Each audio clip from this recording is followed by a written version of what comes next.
Hi there, I'm Simon. Hi, Simon. How are you? I'm Katharina from Antena One, a radio station from Brazil. I hope you're well.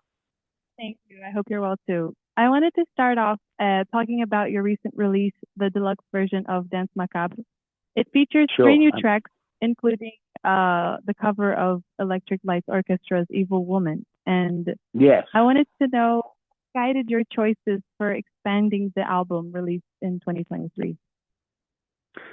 Well, it came. The whole project started as a dream that Nick Rhodes had one night when he was pretending to be the devil himself, and he was feeling quite Halloweenish, and I think he started dreaming of all these songs that were very dark and could be put into a Halloween show.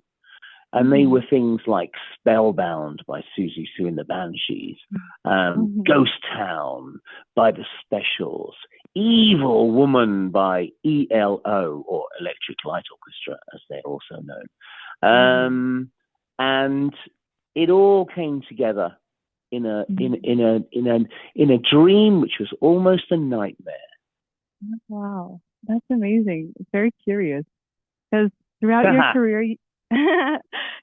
your career, you often reference like themes of horror and thriller. Because the album Notorious, for example, released in '86, you mentioned like Alfred Hitchcock's influence reflected on the song titles. And with Danse Macabre, like you said, it's like a medieval allegory of Dance of Death.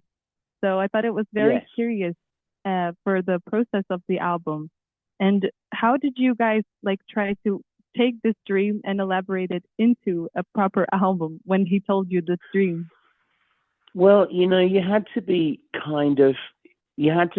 keep a straight face because it's in a way it was quite laughable and comical if you take it the wrong way. But we decided to be completely camp and ridiculous and carry on this idea and just expand it. And when we did that, when we started taking it seriously, we stopped taking ourselves seriously, and it became a really good, fun project, and culminating really in something like the song "Confession in the Afterlife," which is a song about being dead.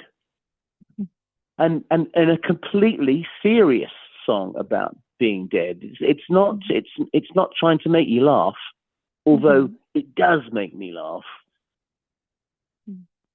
That's cool. And this year, in Halloween, you performed, like Duran Duran performed a sold-out show in Madison Square Garden, and you guys, you and the fans were all dressed up to celebrate. I wanted to know, how was it to bring that energy? Like you said, it's also like a very campy energy to such an iconic venue such as Madison Square Garden. Well, it was an incredible experience. It was not easy because if you think about it, we're playing a lot of these songs are not our own songs, and particularly for me, the vocalist, I had so many lyrics that I had to learn. It was hard work, but also, we had costume changes, we had outrageous sets, we had dancers on stage, we had enormous dolls walking around the audience. It was bizarre, and just holding it all together was enough. But I think that we just had you simplify things when you go on stage and you go and perform. So at that show in Madison Square Garden, I just thought, just get the songs right and try and stand in the right place on stage and get off stage and do your costume changes when you need to do them, and everything else will fall into place. And it did. That's amazing. And I saw you mention this in other interviews before, that fans in concerts usually want to hear like the classic familiar songs, but you try to balance this by including like 1/3 of new material usually on your set list. But I wanted to know, in the release of this latest album, were there any like challenges because of this unfamiliar territory that you guys were showing the fans? Oh, I mean, like I said, the challenge was keeping a straight face and Mm-hmm. not getting self-conscious about it. Uh-huh. You know, Yeah, yeah. because it's if you start looking at yourself from the outside, it makes it, you just feel a bit ridiculous. Mm-hmm. So we just, you just, if it was making, say I was doing the vocal for what song, let me think, what song, that's one, Evil Woman, I Mm-hmm. had to Mm-hmm. I had to sing lines, like this: it's so good that you're feeling pain, Mm-hmm. and the whole thing is like, it could be taken as a song of misogyny, Mm-hmm. but you had to get over that, and Mm-hmm. and kind of get outside of that and listen to the music and make and see what makes that song work, which is it's a funky dance song. Mm-hmm. It is a dark, sort of slightly crazy lyric. Yeah. um, it's so mean. The lyric is so mean.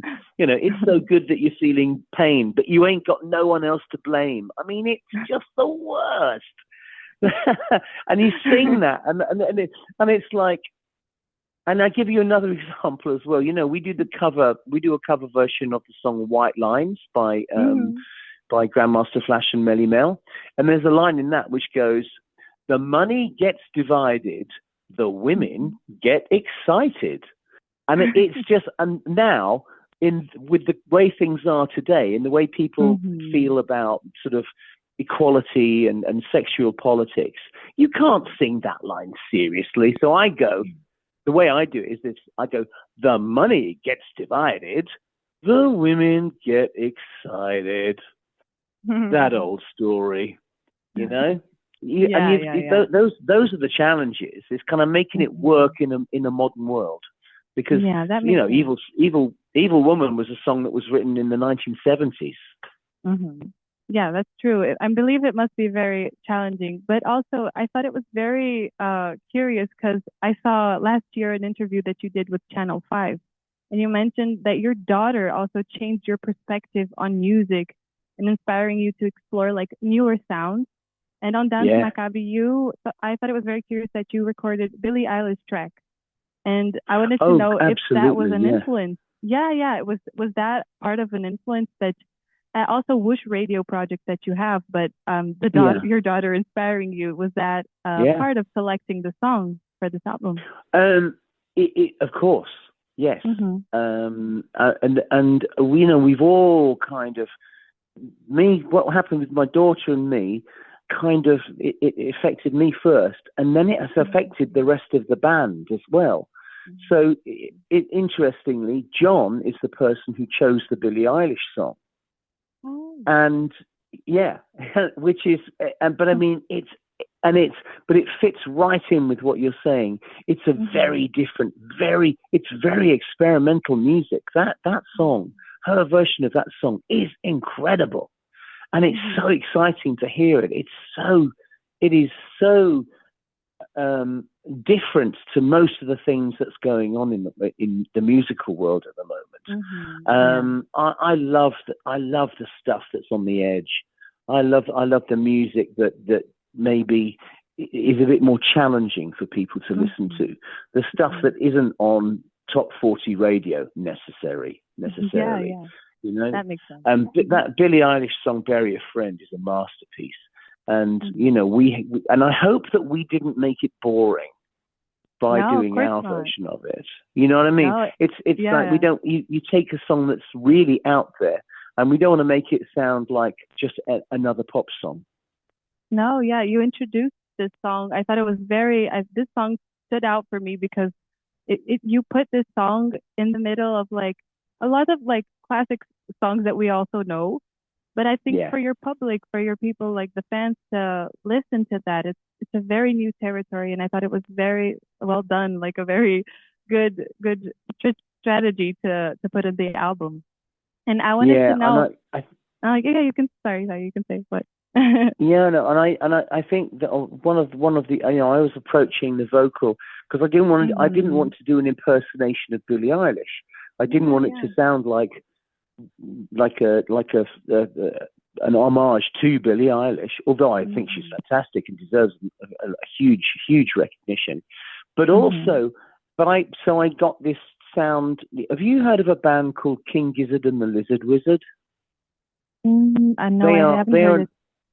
Okay, well, they're an Australian rock band, and they've got in one of their albums, they've got a song called One, O-N-E, and it's got this very Middle Eastern kind of tonality to it, like what we call I think they call it the Persian scale, but I'm not sure.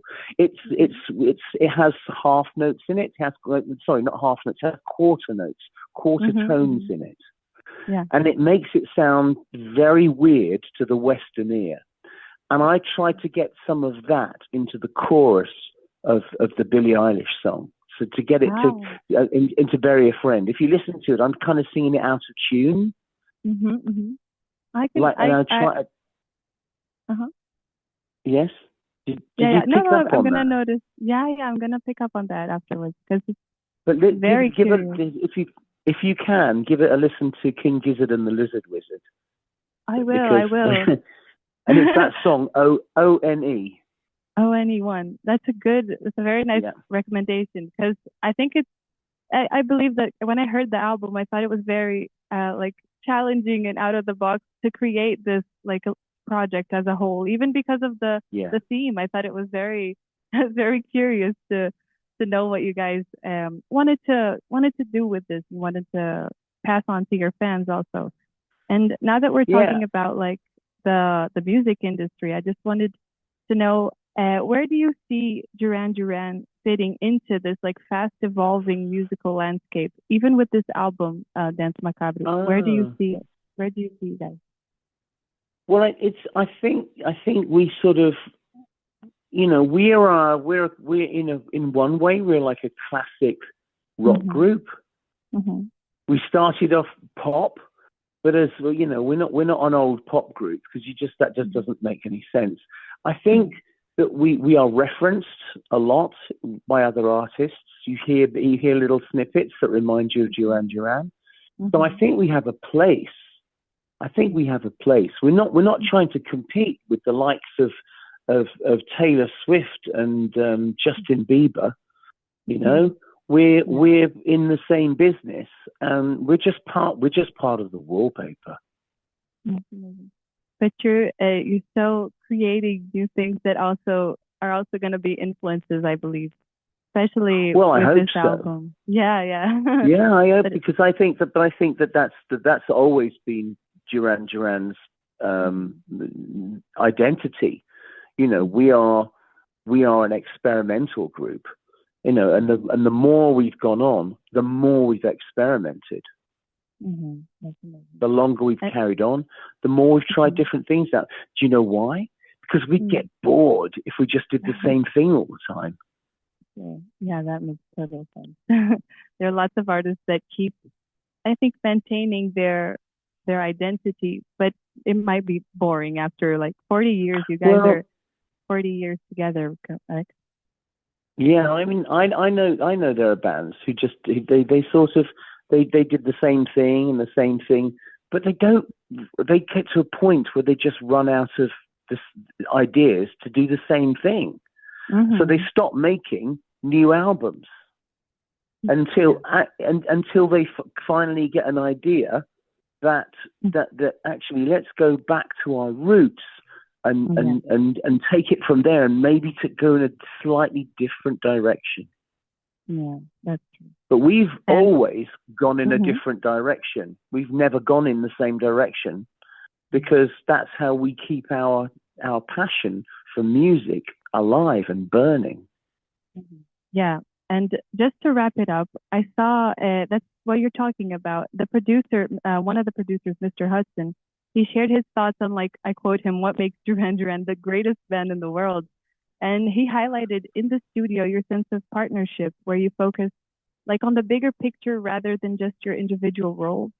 And especially for your fans here in Brazil at Antena 1, could you share with us what is it like to maintain this level of connection with each other after 40 years together?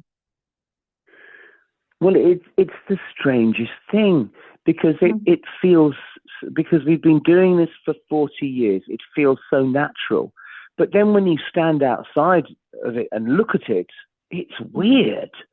But we are really great friends. We've got over each other's differences, all the rough edges that were irritating 40 years ago. They're still there, but they just don't irritate us. We've learned to accept each other, and we've learned to admire each other, and we've learned to use that difference, use those little rough edges to make the music, which turns us on. Thank you so much, Simon. Thank you for your time. It was lovely to talk to you, and congratulations on your album.